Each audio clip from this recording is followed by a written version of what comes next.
Iya.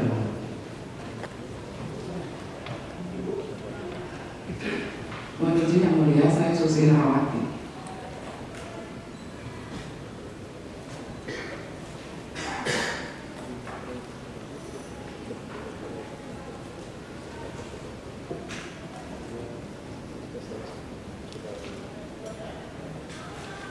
Saksi Susi Rahawati, lahir Jakarta 13 Agustus 1971 ya. Ya. Orang Indonesia, agama Islam. tinggalnya di mana? Di Perumahan Murid Musta, Karawaci, Tangerang. Pekerjaan PNS pada Kementerian Perdagangan. masih Masih. Jakarta. Saat ini saya menjabat sebagai staf ahli bidang manajemen dan tata kelola. Pendidikan terakhir S2 ya. Ya, S2. Kenal dengan Saudara Mas Menko? Tahu. Kenal, tahu ya? Tahu. Kita juga mungkin sebelumnya tahu kan, tapi kalau kenal tidak ya? Tidak. Ya, ada juga hubungan keluarga. Tidak. Masih berikut. Baik, yang mulia, nama Robert. Kalau itu tidak di sebelah sini Pak.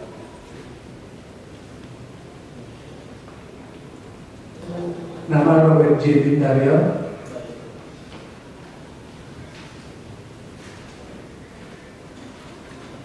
Saksi Robert J. Bintaryo. Ya. Hari Malang 2 September 59 agama Agama Islam, yang mulia. tinggalnya di mana? Jalan Tambakan nomor 35 RT 05 RW 04 Jati Melati Pondok Melati Kota Bekasi, yang mulia. Pekerjaan Pekerjaan swasta, Pak, yang mulia. tinggalnya S2 ya.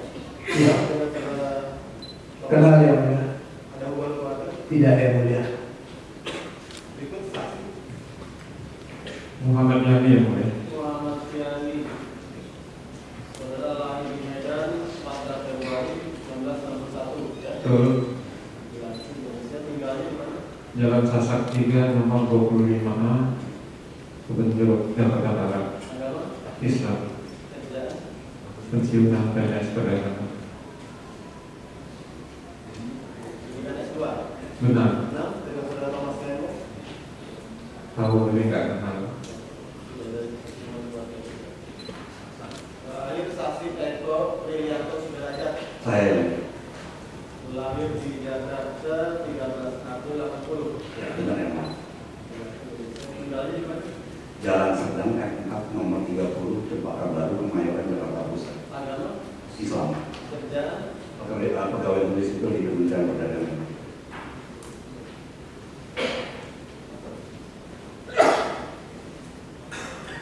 pendidikan terakhir S2 ya. Ya, Saudara kenal dengan saudara Thomas Menko? tahu beliau. Tidak ada hubungan keluarga. Tidak. Baik, sebelum memberikan keterangan bersumpah dulu. Menurut agama saudara ya. Islam semuanya ya. Silakan. Maju orang. Mana?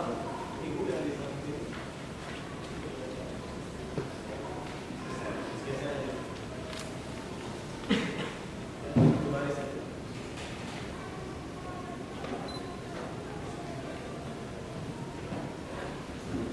Baik. Itu adalah Al-Quran yang setelah silakan ikuti lafaz sumpah. Bismillahirrahmanirrahim. Demi Allah saya bersumpah bahwa saya sebagai saksi akan memberikan keterangan yang sebenarnya, tidak lain daripada yang sebenarnya. Di tempat semula.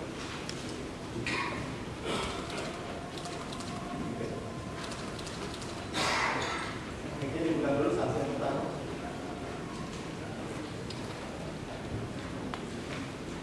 Ya, saksi semua ada 6 orang di sini ya. Sudah disumpah, jadi harus memberikan keterangan yang sebenar-benarnya ya. Keterangan yang sebenarnya terkait dengan tindak pidana korupsi yang didakwakan oleh penuntut umum kepada saudara terdakwa Thomas Dikasih Menko. Ya. Kalau saudara tahu, silakan terangkan dengan jelas singkat tapi jelas. Tapi kalau lupa atau tidak tahu, bilang saja lupa atau tidak tahu. Ya. Sebelumnya saudara saksi pernah memberikan keterangan di depan penyidik kejaksaan. Ini keterangan saudara dimuat dalam berita acara pemeriksaan ya. Sudah benar keterangannya? Benar ya? Semua. Tanpa paksaan, tanpa tekanan. Benar ya? Baik, ya, juga tidak jauh berbeda yang ditanyakan nanti. Namun sebelum dimulai kami tanyakan dulu pendapat dari penuntut umum juga nanti masih itu untuk pemeriksaan teknisnya seperti apa terhadap saksi ini, mau semua sekaligus tapi secara urutan satu persatu atau bagaimana? Izin yang mulia, kami dari penuntut umum mengusulkan untuk saksi diperiksa secara bersamaan, tapi nanti teknis tekannya satu persatu kami sampaikan terlebih dahulu. Tanggapannya pendapat dari penasihat hukum terdakwa silakan. Tidak keberatan. Demikian ya. Saksi ya. Berikan jawaban yang sebenar-benarnya. Ya. Yang dilihat sendiri, alami sendiri atau didengar sendiri. Oke. Di sini juga kami melihat ada rekan-rekan dari media, rekan-rekan wartawan. Untuk mengingatkan, silakan diliput ya. Namun mohon maaf, jangan melakukan siaran secara live atau langsung. Bisa dipahami ya, teman-teman dari media, dari wartawan. Demikian penuntut umum kami berikan kesempatan untuk mengajukan pertanyaan pertama kali yang langsung berhubungan dengan dakwaan yang sudah sampaikan. Ya, terima kasih yang mulia. Saksi saya saksi Endra Setiono terlebih dahulu ya. Tadi sudah ditanya. Nggak ada yang tahu juga. Diperiksa, tidak diajar, dan tidak ditekan. Jadi apa yang saudara berikan sudah benar di sini? Tidak ada yang juga. Saudara saksi ya, saudara saksi jabatannya Kementerian Perindustrian di periode tahun 2015-2016 itu sebagai apa? Saya sebagai kasih standarisasi dan teknologi. Sebagai kasih standarisasi dan teknologi, dalam jabatan tersebut apa yang menjadi fungsi saksi khususnya terkait dengan importasi gula? Terkait dengan importasi gula, kebetulan posisi saya adalah memproses permohonan yang diajukan oleh perusahaan. Selain itu? Ya, selain itu saya juga mempersiapkan bahan-bahan yang diminta oleh pimpinan untuk terkait dengan kebijakan. Apakah saudara saksi belum punya tugas melakukan pemeriksaan kesesuaian antara jumlah penggunaan prosedur dengan jumlah GKR yang dihasilkan, memeriksa rencana produksi GKR dan rencana penggunaan GKR dan lain sebagainya? Setiap permohonan yang diajukan oleh perusahaan tentunya akan kita periksa kesesuaiannya sesuai dengan yang dipersyaratkan di permohonan. Dalam periode masa jabatan saksi, akan menjadi dasar hukum atau pengaturan terkait dengan importasi gula? Dasar hukum terkait dengan importasi gula khususnya rekomendasi ini kita mengacu kepada Permendag nomor 117 tahun 2015. Selain itu tahun 2015 apakah mengacu pada Kemenprin nomor 527 tahun 2004? Ya, 527 itu kan terkait dengan importasi gula. Waktu itu kan 527 tahun 2004 itu masih bersatu ya, dan perdagangan. Lanjut, saksi ya. Terkait dengan importasi gula, fungsi dari Kementerian Perindustrian itu seperti apa saksi? Rekomendasi ini kan sifatnya memberikan saran kepada Kementerian Perdagangan dalam hal ini karena diamankan itu bahwa setiap rekomendasi, setiap PI yang dikeluarkan mendapatkan harus melampirkan rekomendasi dari Kementerian Perindustrian. Jadi rekomendasi ini sifatnya saran, memberikan masukan bahwa perusahaan tersebut dapat diberikan. Jadi artinya setiap importasi gula untuk GKR dan GKR itu harus ada rekomendasi dari Kementerian Perindustrian seperti itu. Kalau berdasarkan amanat yang diamanatkan di Permendag nomor 117 tahun 2012 bunyinya seperti itu. Kemudian saksi untuk mekanismenya sendiri bagaimana penerbitan rekomendasi tersebut? Siapa saja yang bisa diberikan, perusahaannya apa saja? Anda Mekanismenya adalah perusahaan mengajukan permohonan ke unit pelayanan publik.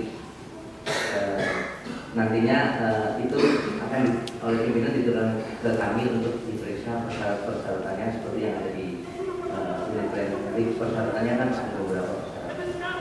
Ya, bisa saudara saksi apa saja persyaratannya?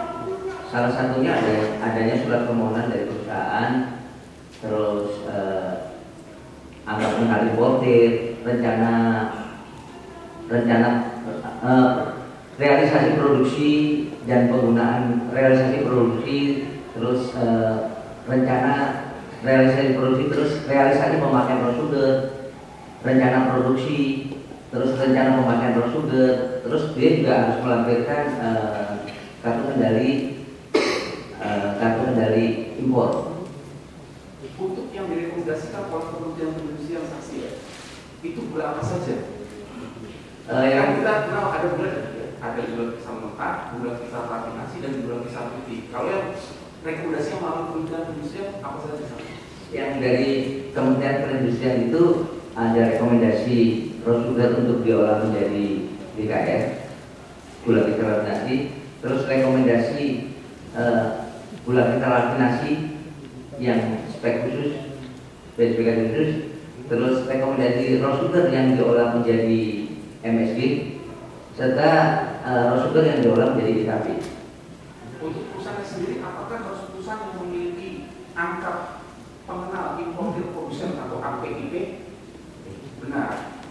Kalau untuk perusahaan yang memiliki angka pengenal importir umum, bisa tidak? Kami mengajunya di persyaratan itu adalah angka pengenal importir produsen APIP. Saksi ya. Kemudian saksi, untuk perusahaan-perusahaan sendiri ya, yang biasanya yang di periode tersebut yang melakukan atau meminta rekomendasi dari Kementerian Perindustrian, apa saja saksi perusahaannya? Ini perusahaan yang mana? Yang mendapatkan rekomendasi di periode tahun 2015-2016, kan fokus tahun itu. Oh, kalau untuk importasi raw sugar itu ada 11 perusahaan pabrik gula rafinasi. Di poin 18 saya sebutkan ya, ada perusahaan PT Sugar Labinka, Dharma Pala Usaha Sukses, Berkah Manis Mangku, Putra Sugar Industri, Sentra Usaha Tamadaya, Makassar Ten, Medan Sugar Industri, Jawa Manis Rafinasi, Permata Dunia Sukses Utama, Andalan Pemilu, Angel Produk, dan Pembentuk Emas. Itu pesan-pesan saksi? Ya, itu adalah yang tadi saya sebutkan adalah 11 pabrik gula rafinasi dan salah satu yang satu lagi gula putih yang berbagus. Kalau gula putih perusahaan apa saja saksi? Kalau ada laju perdana, saya agak saksi ada PT Industri Gula Glenmore, PT Perkebunan Nasional 9, ya. PG Raja Wali 1, Raja Wali 2, Perkebunan Nasional 10, 11, ada yang pesan itu ya? Ya. Oke. Untuk rekomendasi yang dikeluarkan oleh Kemenperin di periode tahun 2015 yang diubah dari kapal gula impor gula kristal mentah untuk diolah menjadi gula kristal rafinasi. Kemudian ada rekomendasi importir gula kristal mentah industri makanan minuman 2015, gula kristal importir impor gula kristal rafinasi industri makanan minuman untuk kawasan ekonomi khusus. Kemudian impor gula kristal rafinasi industri makanan spesifikasi khusus tahun 2015, rekapitulasi impor gula kristal mentah industri MSG, dan di 2015 ya. Ini sesuai BAP saksi poin 21. Ya. Di sini ada tabelnya, ada rinciannya. Benar itu data-datanya saksi? Benar ya. Kemudian tahun 2016 saksi ya. Di 2016 ada rekomendasi impor gula kristal mentah untuk diubah menjadi gula kristal rafinasi. Di sini ada 11 perusahaan dengan total sekitar 2016 3,3 juta kurang lebih. Benar seperti di BAP saksi poin 22. Selain impor, selain data-data tadi yang saya sampaikan tersebut saksi, ada tidak Kementerian Perindustrian menerbitkan rekomendasi selain yang tadi itu? Tahun 2016, 15-16 tahun 2015 yang tadi sudah disebutkan sesuai dengan saya. Terus di 2016 itu ada juga yang penugasan Bulog sama untuk PGB UMN. ada penugasan Bulog dan Untuk Bulog dan PGB UMN. BUMN. Ya, tahun 2016. Itu ada rekomendasinya juga? Ada. Ada rekomendasinya juga. Oke, artinya selain itu tidak ada lagi ya rekomendasi yang dikeluarkan. Oke. Lanjut, saksi ya. Ketika Kementerian Perindustrian itu mengeluarkan rekomendasi, apakah sudah ada kuotanya? Misalnya perusahaan ini dapat jumlah kuota 20.000 ton, perusahaan satunya 50.000 ton, itu bagaimana proses menentukannya? Kalau berdasarkan mekanisme dari Rakornis ke Rakortas, Rakortas itu hanya memutuskan total alokasi nasional. Diputuskan, nah nanti ada perusahaan yang menentukan, baru kita bagi secara proporsional mengacu kepada mereka tahun lalu mendapatkan berapa, terus sambil dilihat dengan pertumbuhan ekonomi berapa persen dan ada peningkatan pemakaian gula nggak, pengajuan dari GAPI. Artinya rekomendasi yang dikeluarkan oleh Kementerian Perindustrian itu juga ada dasarnya, berdasarkan Rakortas. Jadi Rakortas menentukan misalnya jumlah kuota 2 juta atau 1 juta lah, itu perumpamaan ya. Kemudian Kementerian Perindustrian inilah mengeluarkan rekomendasi sesuai Rakortas tersebut. Nah begitu. Ya. Untuk pembagiannya perusahaan ini dapat kuota sekian-sekian ini dilihat apa dari realisasi impor sebelumnya kan atau bagaimana cara baginya saksi?